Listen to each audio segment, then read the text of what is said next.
अव्यक्त रूप में अनंत श्री विभूषित गुरु महाराज के चरण कमलों में कोटि कोटि प्रणाम। मंच पर विराजमान पूज्य बाबा गणों के चरणों में बारंबार प्रणाम। सत्संग मंदिर में उपस्थित गुरुजन गुरुजन महानुभाव माता बहनों सबको मेरा प्रणाम। अभी हम लोग रामचरितमानस अष्टम सोपान का कांड से पाठ श्रवण किया। यह संत मत का सत्संग ज्ञान ध्यान की बातें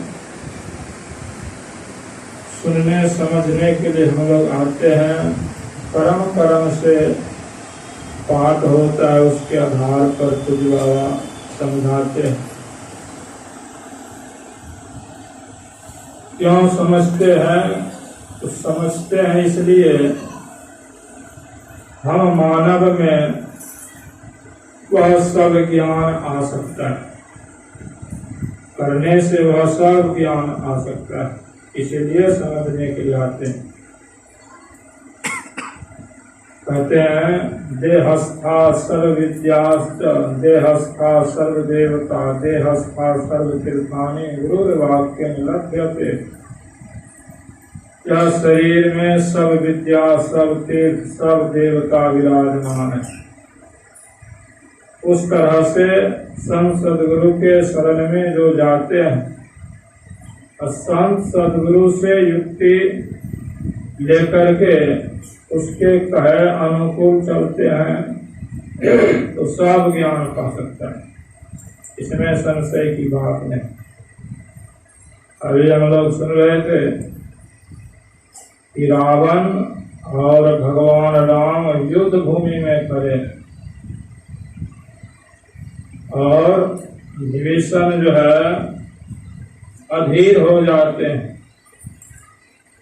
क्यों? रावण रथ पर थे, भगवान राम पैदल थे, पैर में जूते भी नहीं थे, इसलिए विभीषण अधीर हो जाते हैं।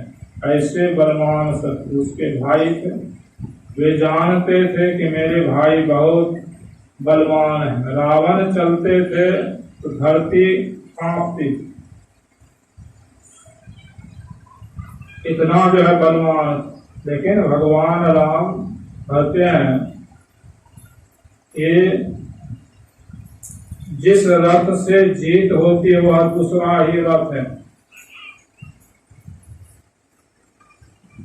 वह रथ जो है दूसरा ही है। भगवान राम रथ का वर्णन करते हैं।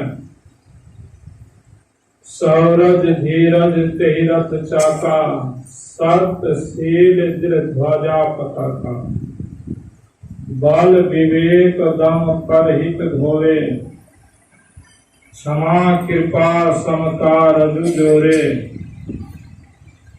ईश भजन सारथी सुजाना। इस तरह से विभीषण को समझा रहे हैं भगवान राम कि जो जिस रथ से जीत होता है वह दूसरा ही रथ है। सौरज शूरता धीरता उस रथ का पहिया है।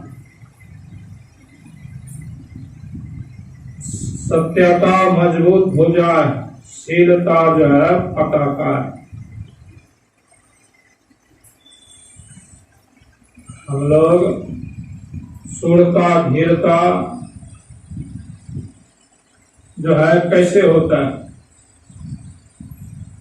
शूरता धीरता अर्थात ख्याल सूरत स्थिर होता है ध्यान करने से। गुरु से युक्ति जान करके ध्यान करेंगे तो सूरत स्थिर होता है, ख्याल स्थिर, शूरता धीरता अर्थात धैर्य होता है। यह सब गुण भगवान राम में सब थे। नहीं थे सो बात नहीं। और सत्यता, सत्य में तो ऐसे मजबूत थे कि टिकने वाले नहीं। शीलता शीलता कहते हैं गुरु महाराज सत्यता और नम्रता से जो बरतते हैं उसके पास शीलता हो जाता है। शीलता जब होता है तो कुछ बाकी नहीं रहता है, सब कुछ हो जाता है। जिस तरह से गुरु महाराज कहते हैं यह इंद्र का राज ले लिया, कौन? हिरण्यकशिपु ने जीत लिया था स्वर्ग, और जो है वह ऐसे घूरते फिरते थे। एक ज्ञान होता है श्रेय ज्ञान, एक होता है प्रिय। यह प्रिय ज्ञान देवता को भी, यह प्रिय सुख देवता को भी अच्छा लगता है। जैसे हम लोगों को तन मन सुख अच्छा लगता है, सिर्फ विचार से कहते नहीं यह सुख नहीं है, यह आत्मा के सुख के लिए कुछ प्रयास करते हैं, आते हैं सत्संग में, लेकिन दरअसल में प्रिय सुख ही अच्छा लगता है। तो इंद्र को भी यह जो है श्रेय सुख नहीं प्रिय सुख अच्छा लगता। वह भटकते फिरते थे, गए जो है गुरु बृहस्पति के पास, मेरा जो है कहीं पर जो है मन नहीं लगता है, कुछ उपदेश दीजिए। गुरु बृहस्पति उपदेश जो है दे रहे, लेकिन इंद्र का मन नहीं लगता था। जैसे सुबह में कुछ बाबा बोल रहे थे कि माई बहन को देखते हैं, इधर उधर देखती है, सुनने में मन नहीं लगता, तो समझ गए। उसी तरह इंद्र को भी सुनने में मन नहीं लगता, कह तो दिए कुछ उपदेश दीजिए, सुनने में मन जो है नहीं लगता। तो बृहस्पति गुरु ने जो है समझ गए इसको जो है यह सुनने में अच्छा जो है नहीं लगता है, तो भेज दिए कहा शुक्राचार्य जी के पास, जाओ शुक्राचार्य जी के पास। और शुक्राचार्य जी के पास जब गए, वहां जाकर कहते हैं कुछ उपदेश दीजिए, तो वह भी अध्यात्म ज्ञान सुनाने लगे, वहां भी मन नहीं लगता। तब जो है कहते हैं कि जाओ तुम चाहते हो अपना राज, तो इंद्र का यह जो है प्रहलाद का सेवा करो, प्रहलाद का जो है सेवा करो। और वह खुश होकर जब कहेगा कि मांगो क्या मांगते हो, तब यही शीलता मांग लेना। वह जो है जाते हैं ब्राह्मण के वेश में, वेश जो है बदल लेते हैं, ब्राह्मण के वेश में जाते हैं और भक्त प्रहलाद के यहाँ दरबार में सेवा जो करने लगते हैं, सेवा करने लगते हैं, बहुत मनोयोग पूर्वक सेवा जो करते हैं फ्री में ऐसे। और एक दिन जब देखे कि अब ब्राह्मण बहुत मनोयोग सेवा जो कर रहे हैं, तब जो है प्रहलाद खुश हो जाते हैं, कहते मांगो क्या मांगते हो, आपके सेवा से हम खुश हैं। तब जो है कहते हैं आप अपना शीलता दे दीजिए, शीलता दे दीजिए। तो प्रहलाद ने कहा आप इंद्र हैं, ठीक है, आप अपना राज जो है चाहते हैं, मैं आपका राज वापस जो है दे देता, लेकिन शीलता नहीं दिया। कहने का तात्पर्य है भगवान राम में सब गुण थे। भगवान राम यह रथ का बखान करते हैं, ईश भजन सारथी सुजान। इसमें बल विवेक, इंद्रियों का रोक, परोपकार हो रहा है। इंद्रियों का रोक सबसे नहीं होता है। इंद्रियों को रोक सकते हैं। भगवान राम में वह बल था, रावण में वह शक्ति नहीं था, ताकत नहीं। इंद्रियों पर काबू नहीं था। इंद्रियों पर अगर काबू रहते तो परदारा हरण जो है करते, वह परदारा हरण जो है नहीं करते, उसमें वह क्षमता नहीं, ताकत नहीं। इंद्रियों का रोकने का स्वभाव ने, इंद्रियों को रोकना जो है बहुत कठिन है। जैसे भीष्म पितामह अपने इंद्रियों को रोके, यह कितने जो वह शक्तिशाली थे, बलवान थे, कोई उनसे पार नहीं कर पा सकते। यहाँ तक भगवान कृष्ण को भी ललकार दिए। भगवान कृष्ण कहे थे हम युद्ध में अस्त्र शस्त्र जो है नहीं उठाऊंगा, प्रतिज्ञा लिए थे, लेकिन भगवान कृष्ण का भी प्रतिज्ञा तोड़ दी। जब उसका बाण जब चलने लगा तो भगवान कृष्ण को रथ का चक्का जो है उठाना पड़ा। तब कहते हैं बस अब जो है आपका जो है प्रतिज्ञा टूट गया। कहने का तात्पर्य क्या है?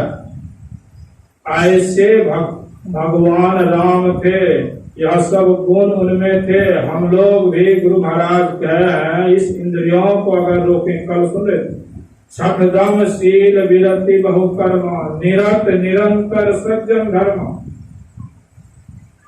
इंद्रियों को सज्जनों के धर्म में लगा रहना, इंद्रियों को निगरानी करना, रोकना, वह कैसे होता है? अधिक साधन कर, दृष्टि साधन करने से इंद्रियां रुकती है, तब मन रुकता है।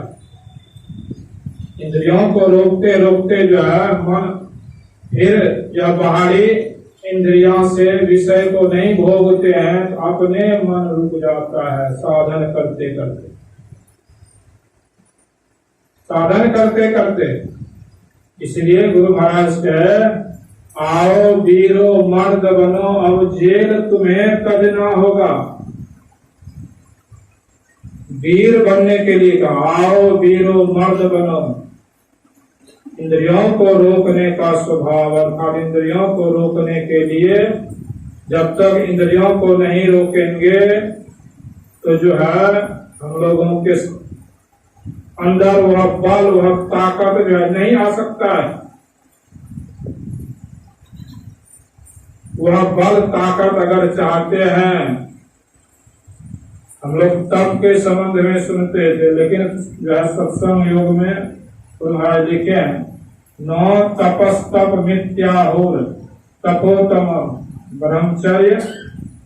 प्रमाज कहते हैं ब्रह्मचर्या अनुष्ठान को ही तप कहते हैं। ऊर्ध्वरेता भवेद्यस्तु सदेवो न तो मानस। कहते ऐसे व्यक्ति अर्थात अपने को रोकने का स्वभाव जो बना, यही तप है कि जो है ब्रह्मचर्य का पालन करना। ध्यान भजन करने वाले को यह ज्ञान होना चाहिए, जिससे ध्यान भजन में मन लगता है। संत महापुरुष कहते हैं संतान उत्पन्न करना मना नहीं है, रोकते नहीं, लेकिन ज्ञान देते हैं। पहले क्या होते, बाण पर जो है 4 आश्रम, जो है ब्रह्मचर्य आश्रम और जो है गृहस्थ आश्रम, बाण परस आश्रम, तब संन्यास आश्रम, यह 4 आश्रम गुरुकुल में पढ़ते हैं, रहते हैं। तो वहाँ जो है ब्रह्मचर्य आश्रम का जो है ब्रह्मचर्य का जो है पालन होता है। और वहाँ जब शादी विवाह हो जाता है तो जो है गृहस्थ आश्रम में आ जाते हैं। संतान जितना जरूरत है हो गया। और पहले जमाने में पति पत्नी का संबंध तब जो है नहीं रखते थे, अलग हो जाते थे। वानप्रस्थ जीवन अलग हो जाते थे। भजन करने के लिए चाहते हैं तो सत्संग को ध्यान से गौर से और सुनना पड़ेगा। और कैसे ध्यान भजन होगा, ध्यान भजन करना चाहते हैं, ज्ञान नहीं होगा, नहीं होगा, इसलिए और तब कहते हैं अंतिम संन्यास। तब जो है जंगल चले जाते थे राजा महाराज। कहने का तात्पर्य है यह जितने सुने कि सब गुण भगवान राम में थे, गुरु का भी पूजा किए थे, ब्राह्मणों का आदर करते थे, पूजा करते थे, न छिदने योग्य, यह सब जो है भगवान राम में सब गुण थे। इस रथ का गुण का जो है वर्णन करते हैं।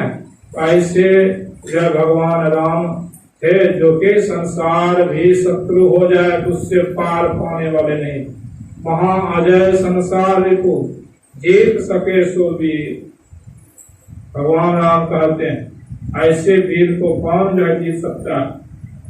ऐसे भगवान राम थे। विशेष हम लोग कुछ बाबा से सुनेंगे। बोलिए प्रेम से श्री सद्गुरु महाराज की जय।